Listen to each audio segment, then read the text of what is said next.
Fala pessoal, sou Mauro, economista do Porquê. Começa agora mais um episódio do Economista em Tudo.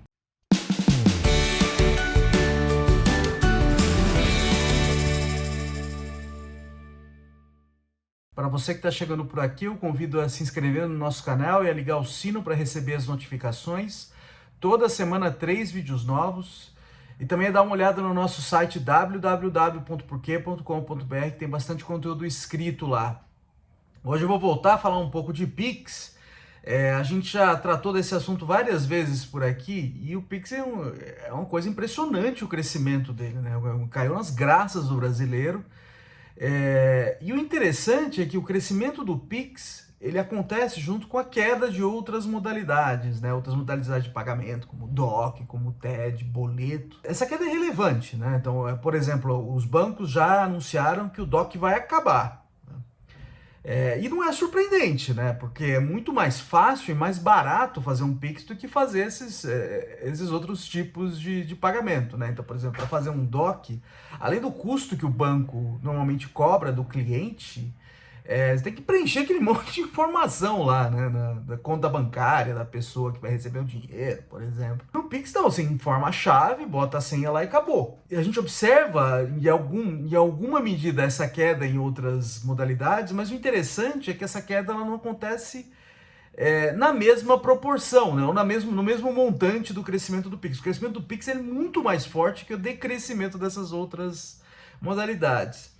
Isso aí sugere que, para mim, pelo menos a interpretação que eu tenho olhando para isso, é que as transações em Pix estão substituindo também transações em dinheiro vivo, que são transações que é mais difícil da gente enxergar, né? Do Banco Central, pelo menos que tem as estatísticas desse tipo de transação, não é conseguir enxergar uma pessoa trocando dinheiro com a outra, fazendo um pagamento em dinheiro. Tem um artigo recente, um artigo acadêmico recente que está na página do Banco Central, né, na página de Working Papers do Banco Central, que vai atacar esse problema. E ele vai atacar uma situação muito específica em que essa substituição ela é basicamente forçada.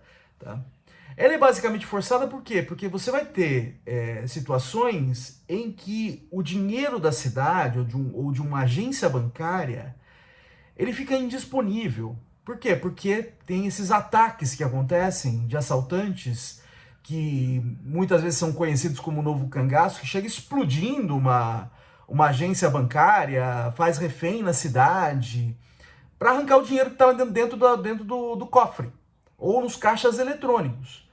Com isso, a agência bancária acaba ficando destruída e a disponibilidade de dinheiro que ela tem a prover aos seus clientes cai basicamente para zero em algumas semanas e depois nem se recupera depois de um tempo.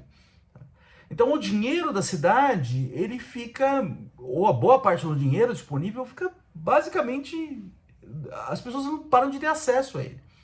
E com isso elas têm que buscar alternativas. Então esse artigo, que eu achei bem interessante, o artigo é do Lucas Mariani, do José Roberto Ornelas e do Bernardo Rica, que acabou de ser colocado na série de textos para discussão do Banco Central. Tá?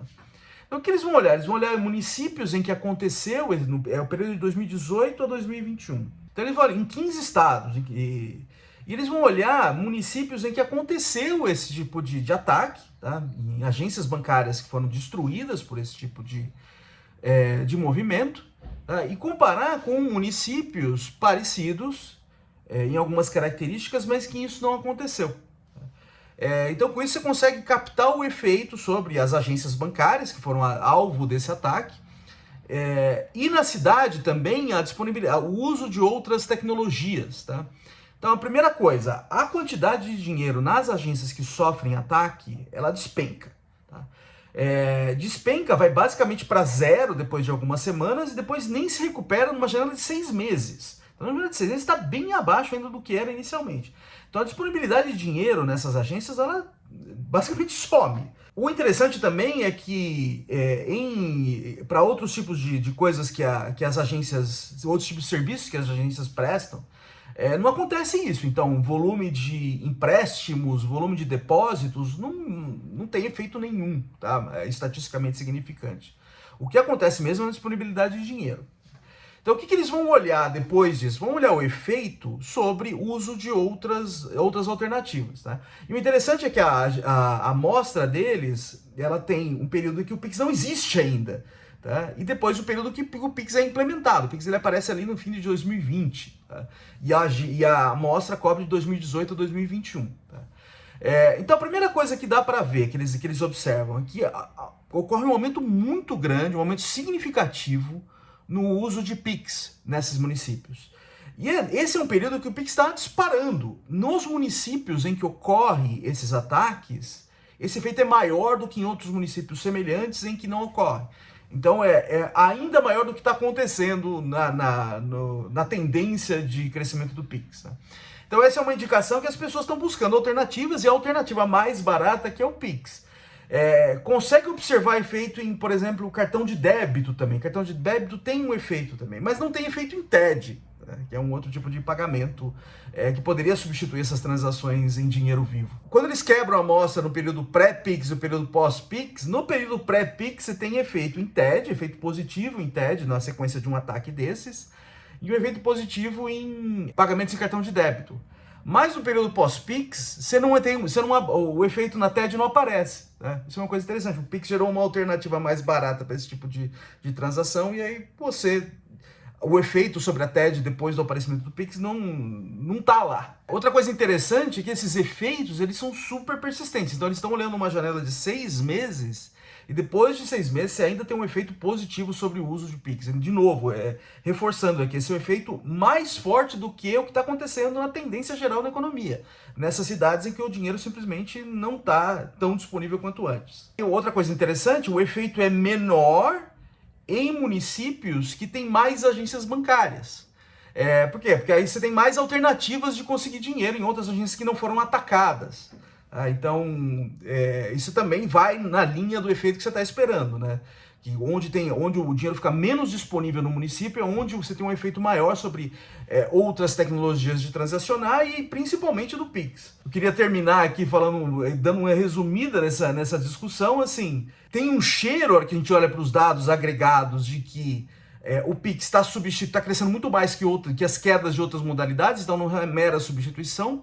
Tem um cheiro que está substituindo transações em dinheiro vivo, e a hora que a gente olha para uma situação extrema como essa, que o dinheiro vivo fica indisponível, muito difícil de conseguir, você vê de fato um efeito ali mais forte sobre a busca das pessoas por esse tipo de tecnologia, tá? O que está em linha com o que a gente está, com esse cheiro que aparece dos dados agregados. Tá?